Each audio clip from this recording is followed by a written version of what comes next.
Руководитель региона встретился с авторами фильма «Царь-птица». Егор Борисов поздравил их с получением престижной премии. Напомним, что якутская кинолента режиссера Эдуарда Новикова получила главный приз 40-го Московского международного кинофестиваля.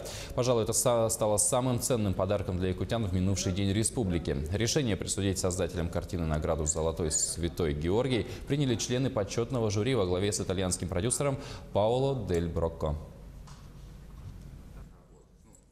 Вчера после церемонии с жюри, членами жюри я разговаривал. Они сказали, что, посмотрев фильм, они сразу решили вручить эту номинацию. И этот китаец, был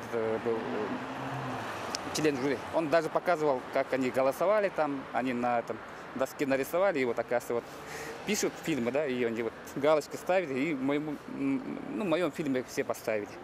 Сам удивился, честно сказать.